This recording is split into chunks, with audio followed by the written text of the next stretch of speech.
तो जैसा कि आपने नोवेल के लास्ट पार्ट के अंदर देखा था, जियान अपनी ड्यूकी को रिकवर करने के लिए एक पहाड़ के ऊपर आ गया था, मगर तभी वहां पे उसे एक बंदा मिल जाता है जिसकी बॉडी के अंदर से कोई भी ऑरा फ्लो नहीं हो रहा होता है। इस वजह से जियान समझ जाता है ये बंदा बहुत ही ज्यादा तगड़ा है और साथ ही ये गू क्लैन का भी मेंबर है। इसलिए जियान उसे एकदम फुल इज्जत में ग्रीट करता है और वहां से निकलने की सोचता है, मगर तभी उसे महसूस होता है मैं तो उसके पास पहुंच चुका हूं। इस पर जियान थोड़ा और डर जाता है, मगर अपने आप को शांत करता है और उस बंदे से कहता है, सीनियर, क्यों अभी के लिए आप मेरी जी फाड़ रहे हो? प्लीज आप बताइए आप कौन हैं? ये सुन के वो बंदा बिल्कुल भी हिचकिचाता नहीं और बोलता है, मैं हूं यूनर का फादर। ये सुनते ही जियान के पैरों तले जमीन खिसक जाती है, उसका मुंह फटा का फटा रह जाता है। ये देखकर यूनर के फादर के चेहरे पे स्माइल आ जाती है और वो बोलते हैं, क्या तुम्हें अभी के लिए शौक लगा? ये सुनकर जियान कुछ देर बाद खुद को संभालता है। वो उस बंदे को अच्छे से स्कैन करता है, मगर अभी भी उसकी हिम्मत नहीं हो रही होती कुछ बोलने की, क्योंकि वो समझ चुका होता है ये बंदा मेरी औकात से बाहर का है। जहां मेरी पावर की सोच खत्म होती है वहां से इसकी पावर शुरू होती है। इसी वजह से वो सोचता है अगर मैं कुछ सोचूं भी तो ये बंदा शायद उसे भी पढ़ सकता है, तो फिर बोलना या न बोलना एक बराबर है। वहीं पे यूनर के फादर समझ चुके थे कि जियान की पतलून गीली हो चुकी है, इस वजह से पहले उसे थोड़ा रिलैक्स करना जरूरी था। उनके चेहरे पे एक सॉफ्ट स्माइल आ जाती है और वो जियान से कहते हैं, मेरा नाम गू जुआन है और मैं तुमसे पहले भी मिल चुका हूँ जब तुम काफी छोटे थे, लेकिन उस टाइम मेरी आइडेंटिटी के बारे में किसी को कुछ नहीं पता था।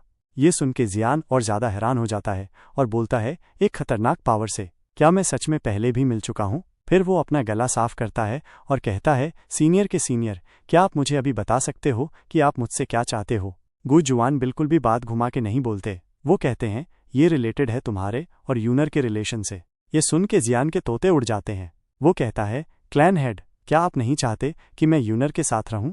ये सुन के गुजुआन के चेहरे पे फिर से स्माइल आ जाती है। वो कहते हैं, ऐसा मैं नहीं करने वाला। अगर वो तुम्हारे साथ रहना चाहती है तो मैं उसे फोर्स नहीं कर सकता, क्योंकि वो है पापा की परी, और ऊपर से अब तो उसके पास डिवाइन ब्लड लाइन भी है। इस वजह से मैं चाहकर भी उसे कुछ नहीं बोल सकता, चाहे मैं अपने क्लैन की पूरी पावर ही क्यों न लगा दूं।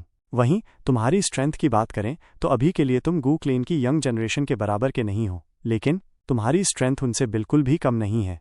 तुम यूनर के साथ खड़े होने के लिए पूरी तरह क्वालिफाइड हो। ये सुन के जियान के दिल में तितलियां उड़ने लगती हैं। वो खुशी के मारे बावला हो रहा होता है, क्योंकि जब से वो गू क्लेन के अंदर आया है उसे ऐसा लग रहा था कि यूनर के अलावा उसे कोई पसंद नहीं करता, मगर यूनर के फादर ऐसा नहीं सोचते। इस वजह से जियान उन्हें तुरंत ग्रीट करता है और बोलता है, थैंक यू सो मच ससुर जी। ये सुन के गुजवान बोलते हैं, ठीक है, लेकिन अभी के लिए चीजें इतनी आसान नहीं है, इसलिए तुम्हें इतना ज्यादा भी खुश नहीं होना चाहिए। गू क्लैन के अंदर कुछ पुराने एल्डर्स हैं जो तुम्हारे रिलेशन को बिल्कुल भी पसंद नहीं करते, क्योंकि यूनर के पास डिवाइन ब्लड लाइन है और वो नहीं चाहते कि उसकी ब्लड लाइन में कोई इम्प्योरिटी आए। इसलिए तुम्हारा ये प्यार मोहब्बत वाला खेल बहुत मुश्किल होने वाला है, और मैं क्लैन हेड होकर भी तुम्हारी मदद नहीं कर सकता, क्योंकि मुझे काफी सारे रूल्स ने बांध रखा है।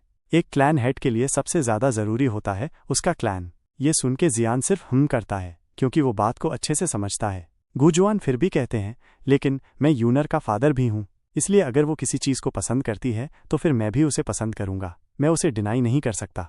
तुमने जो मेहनत करके यहाँ तक पहुंचे हो वो सच में काबिले तारीफ है। भले ही तुम्हारी ब्लड लाइन पूरी तरह से नष्ट हो गई है, लेकिन जो तुमने अचीव किया है वो कोई ब्लड लाइन वाला बंदा भी नहीं कर पाया। तुम्हें अपने आप पर प्राउड होना चाहिए। लेकिन मैंने एक बहुत ही इंपॉर्टेंट चीज खो दी है। अगर मुझे पता होता तो मैं कभी भी यूनर को वहां नहीं भेजता, क्योंकि उसकी वजह से जाओ क्लैन ने गू क्लैन की सबसे इंपॉर्टेंट चीज को हथिया लिया है। जहां तक जिस चीज को लेने के लिए मैंने उसे भेजा था वो तो हाथ नहीं आई, बल्कि मेरी बॉडी भी चली गई। सच में ये जो दांव मैंने चला था वो उल्टा मेरे ऊपर ही भारी पड़ गया, वो भी बहुत ही मोटा फटका। ये सुनकर जियान के पास कोई जवाब नहीं होता, मगर उसके चेहरे पर एक बड़ी सी स्माइल आ जाती है, क्योंकि उसने चोर के घर पे चोरी कर दी थी। तभी गुजवान एकदम सीरियस हो जाते हैं। वो बोलते हैं, वैसे मैं तुम दोनों के मैटर में फटे में टांग नहीं अड़ाना चाहता, लेकिन कुछ बातें बहुत ही ज्यादा इंपॉर्टेंट हैं, उन्हें लेकर तुम्हें सावधान रहना होगा। ये सुन के जियान भी पूरी तरह सीरियस हो जाता है। वो कहता है, आखिर वो क्या बात है, प्लीज आप बताइए।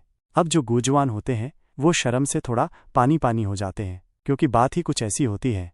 वो बोलते हैं, जैसा कि तुम जानते हो अभी के लिए यूनर एक डिवाइन ब्लड को रखती है, इस वजह से मैं चाहता हूं कि जब तक वो डाउशैन के अंदर ब्रेक थ्रू नहीं कर जाती तब तक तुम उसके साथ कुछ गलत सलत नहीं कर सकते। तुम उसे एकदम प्योर रखोगे। अपना ये जो प्यार मोहब्बत है वो दूर दूर से करना होगा।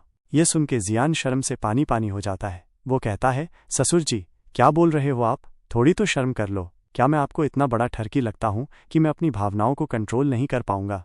ये सब सुनकर गुजवान भी हंसने लगते हैं। वो कहते हैं, अरे मुझे सब पता है।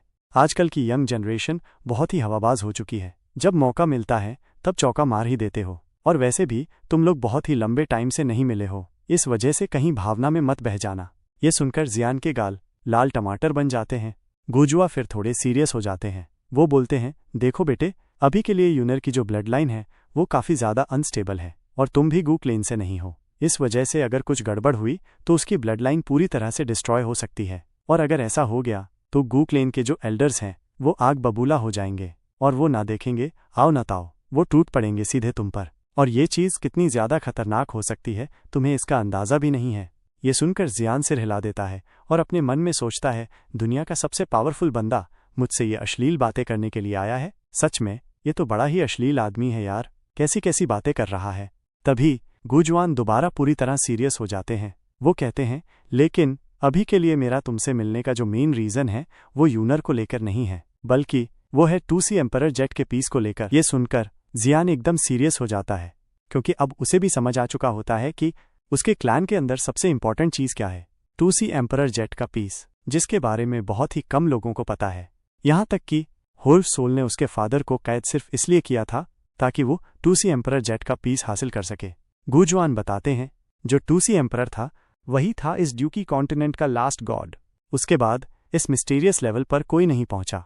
जब वो मरने की हालत में था तभी उसने अपनी एक रूइंस बनाई थी जिसमें उसने काफ़ी सारी चीज़ें छोड़ी थीं, यहाँ तक कि वो मेथड भी जिससे गॉड लेवल अचीव किया जा सकता है। लेकिन किसी को नहीं पता कि वो एंशियंट रूइंस कहाँ हैं। बस एंशियंट टाइम में उस रूइंस को लेकर एक बहुत बड़ी फाइट हुई थी। उस फाइट को रोकने के लिए 2C एम्परर जेट के 8 टुकड़े कर दिए गए और उन्हें 8 एंशियंट क्लैंस में बांट दिया गया। उनमें से एक टुकड़ा तुम्हारे पास है और होल्फ सोल जो हमला कर रहा है तुम्हारे क्लैन और तुम्हारे फादर पर, वो सब इसी 2C एम्परर जेट की वजह से है। उसका असली नाम है हुन क्लैन, जो 8 एंशियंट क्लैंस में सबसे ज़्यादा मिस्टीरियस है। एक बार साउ क्लैन और गगू क्लैन ने मिलकर उनसे फाइट की थी जो बहुत खतरनाक थी, मगर हुन क्लैन ने चालाकी से जाओ जुआन को घेर के मार डाला। उसके बाद जाओ क्लैन पूरी तरह डिक्लाइन हो गया। अब बचा सिर्फ मेरा गू क्लैन, और अकेले हमारी इतनी हिम्मत नहीं कि हम हुन क्लैन से टक्कर ले सकें, क्योंकि हमारी पावर लगभग बराबर है। अगर हम फाइट करते हैं तो बाकी के एंशियंट क्लैन इस चीज़ का फ़ायदा उठा के हम दोनों पे टूट पड़ेंगे और हम बचेंगे सिर्फ बाबा जी का ठुल्लू लेकर। इसी वजह से हजारों सालों से किसी ने एक्शन नहीं लिया, मगर अब हुन क्लैन कुछ कर रहा है और उसका मेन टारगेट है 2C एम्परर जेट के सारे पीस। अगर उसके हाथ वो सारे पीस लग गए तो उसकी पावर सडनली बहुत बढ़ जाएगी और फिर हमारा गू क्लेन उससे बिल्कुल मैच नहीं कर पाएगा। जियान ये सब सुनकर सिर हिलाता है, मगर तभी उसके दिमाग में एक बात क्लिक करती है। वो सीधा पहुंच जाता है जीनर एकेडमी के मैंगो वर्ल्ड के अंदर। जब वो नीचे जाता है तो 2C एम्परर जेट का पीस उसके अंदर हलचल करने लगता है। इस वजह से जियान सोचता है उस मैंगो वर्ल्ड के नीचे कुछ एंशियंट रूइन ज़रूर हैं, मगर उसका डाउट ही रह जाता है। तभी वो हीरो की तरह गुजवान की तरफ देखता है और बोलता है, अभी के लिए क्लैन हेड की क्या इंटेंशन है मेरे को लेकर। गुजवान कुछ देर तक टकटकी लगाकर उसे देखते हैं, फिर कहते हैं, मेरी कोई खास इंटेंशन नहीं है, लेकिन हमारे क्लैन के जो एल्डर्स हैं वो कह रहे हैं कि तुम्हारे पास से हमें छीन लेना चाहिए 2C एम्परर जेट का पीस। उन्हें लगता है कि हम उसे तुमसे बेहतर प्रोटेक्ट कर सकते हैं। ये सुनकर जियान का माथा फट जाता है। वो बोलता है, ये तो पॉसिबल ही नहीं है, क्योंकि उस जेट के ऊपर मेरे फादर का स्पिरिचुअल प्रिंट बना हुआ है और जब तक वो जेट मेरे पास है मुझे यकीन है मेरे फादर अभी भी जिंदा हैं। अगर मैंने वो जेट अभी गू क्लेन को दे दिया तो हुन क्लैन मेरे फादर को मार डालेगा, क्योंकि वो उन्हें सिर्फ इसलिए जिंदा रखे हुए हैं ताकि मैं वो जेट उनके पास ना जाने दूं। ये सुनकर गुजवान को गुस्सा नहीं आता। वो कहते हैं, मुझे पहले से ही अंदाज़ा था कि तुम्हारा यही जवाब होगा। जियान उन्हें ग्रीट करता है और कहता है, प्लीज़ मुझे इसके लिए माफ़ कर देना। गुजवान मुस्कराते हैं, अरे कोई बात नहीं, मैं तो एकदम चिल हूँ, मगर क्लेन के जो एल्डर्स हैं वो तुम्हें इतनी आसानी से यहाँ घूमने नहीं देंगे इतनी इंपॉर्टेंट चीज़ लेकर, इसलिए वो तुम्हारे लिए प्रॉब्लम क्रिएट कर सकते हैं। मगर अभी के लिए इन सब बातों को गोली मारो, क्योंकि 2 दिन बाद हैवली टॉम ओपन होने वाली है। तुम पहले उसके अंदर जाओ और जब तुम वहां से लौटोगे तब हम 2C एम्परर जेट के बारे में अच्छे से बात करेंगे। ये सुनकर जियान सिर हिलाता है। वो कुछ कहने ही वाला होता है, तभी पहाड़ के नीचे से एक तेज आवाज़ आती है। वो थी यूनर। गुजुआन हंसने लगते हैं और बोलते हैं, अब मेरी लड़की बड़ी हो चुकी है, इसलिए मुझे उसकी शादी भी करनी पड़ेगी। लेकिन उसके एक्सप्रेशन देखकर लग रहा है कि जैसे मैं तुम्हें खा जाऊंगा। इसलिए आज की बातचीत यहीं खत्म करते हैं, और जो तुमने मुझसे वादा किया है उसे मत भूलना। अपनी भावनाओं को कंट्रोल में रखना और जेट को अच्छे से प्रोटेक्ट करना। इतना बोलते ही गुजुआन वहां से गायब हो जाते हैं। जियान को थोड़ा रिलैक्स फील होता है, क्योंकि सामने वाला बंदा भले ही प्यार से बात कर रहा था, मगर अगर वो सिर्फ फूंक भी मार देता तो जियान के होश उड़ जाते। वो पीछे मुड़ता है और यूनर की तरफ देखता है, जो अभी के लिए काफी ज्यादा परेशान लग रही होती है। उसकी आंखों में टेंशन साफ झलक रही थी।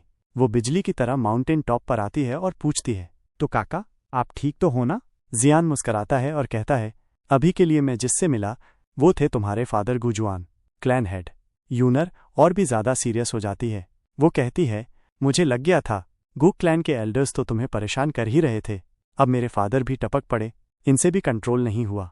ये कहते हुए उसके चेहरे पर गुस्सा साफ नजर आता है। मगर जियान डिफेंस में कहता है, अरे नहीं, वो तो बढ़िया आदमी निकले यार, उन्होंने हमारे रिलेशन को फुल एक्सेप्ट कर लिया है, बस मुझसे थोड़ी क्लैन हिस्ट्री डिस्कस कर रहे थे।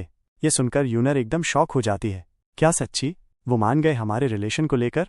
ये तो विश्वास करने जैसी बात है ही नहीं। मगर तभी जियान छाती चौड़ी करते हुए उसके पास आता है और कान में कहता है, चीम टपाका डम डम। ये सुनकर यूनर शर्माने लगती है, क्योंकि अब उसका सबसे बड़ा डर खत्म हो चुका होता है। वो जियान से कहती है, चलो अब हमें वापस बम्बू हाउस चलना चाहिए, क्योंकि 2 दिन बाद हेवनली टॉम ओपन होने वाली है और आप ही उसके अंदर जा रहे हो। आपको एक स्पॉट मिल चुका है। जियान खुशी के मारे फूल नहीं समाता। उसे लग रहा था गु क्लेन के एल्डर्स जरूर फटे में टांग अड़ाएंगे, मगर उसकी प्यारी सेटिंग ने सब संभाल लिया। वो यूनर का हाथ पकड़ लेता है और कहता है, मेरी प्यारी सेटिंग, तुम्हें बहुत बहुत थैंक यू। तुम्हें अंदाजा भी नहीं कि उस इवेंट में जाने की मुझे कितनी तगड़ी चिल मची थी, क्योंकि वहीं मिलेगा मुझे जाओ जुआन, और फिर BTTH की फैन फॉलोइंग एकदम 7वें आसमान में पहुंच जाएगी। और सीन कट हो जाता है। एपिसोड खत्म। अगर आपको ये पार्ट पसंद आया हो तो लाइक जरूर ठोक देना।